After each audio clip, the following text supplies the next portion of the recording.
le concept, c'est la civilisation. Nous avons pensé qu'il fallait réintroduire la communauté au centre de tout, en fait, parce que c'est l'aide communauté, en fait, qui définit la civilisation.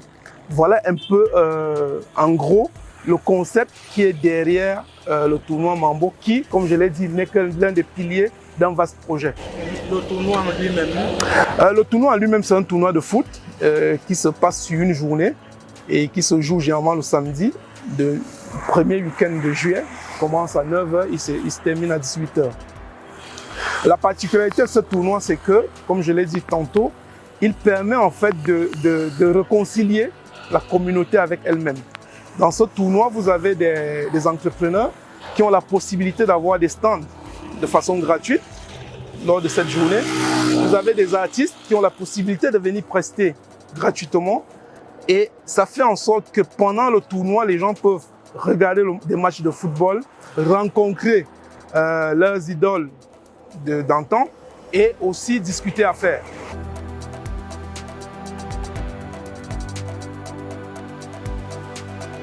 On a introduit un volet politique, c'est pour ça qu'il y a un pré-tournoi qui est le 1er juillet. Il y aura une rencontre politique, un débat qui aura pour thème la décentralisation et l'apport de la diaspora en fait. Et là, vous avez une députée de Côte d'Ivoire qui sera là, Honorable Ouéguin. Il y a la directrice adjointe de l'OMS qui sera là aussi.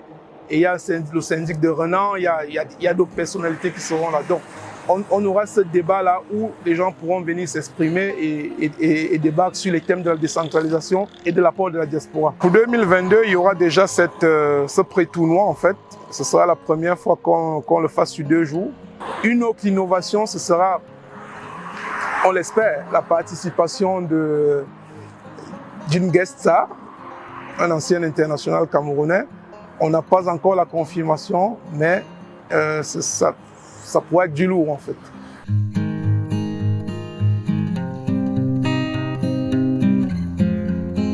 Nous avons commencé un tournoi avec 12 équipes.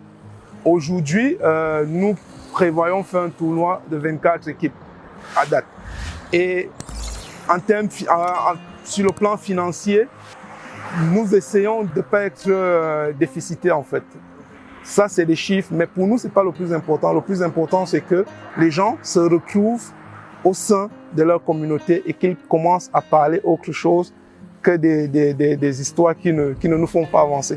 Aujourd'hui, nous sommes face à un problème qui est un problème de binationaux.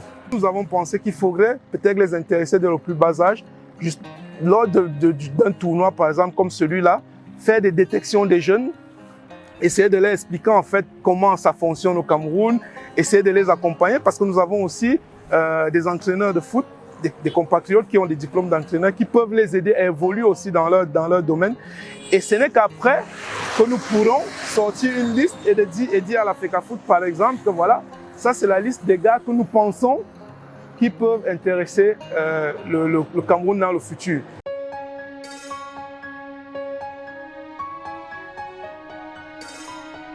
On a cet avantage que la Suisse, c'est un pays qui encourage le communautarisme en fait. Et c'est à dessein.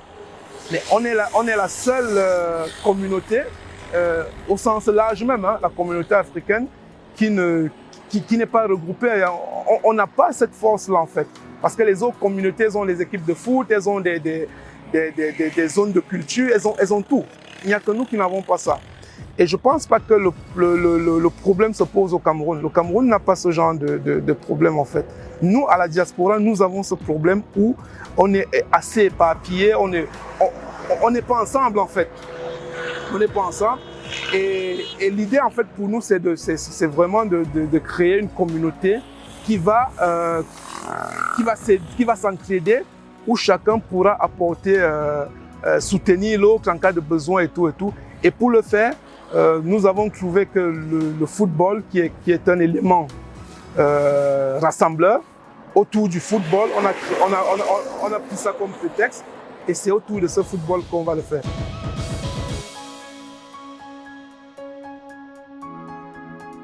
C'est juste pour le plaisir et que les gens se retrouvent, que les entrepreneurs qui viennent justement exposés lors de ce tournoi puissent rencontrer un public qu'ils n'auraient jamais pu rencontrer, que tous ceux qui, autour du tournoi,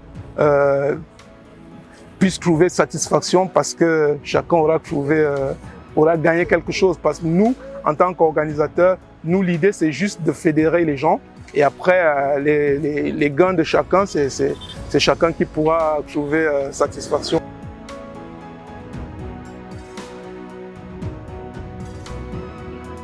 C'est de faire comme vous avez fait, hein. C'est de nous approcher et en parler autour de vous. Nous avons cette difficulté-là en fait parce que nous avons eu l'idée et nous ne sommes pas les professionnels de tout en fait.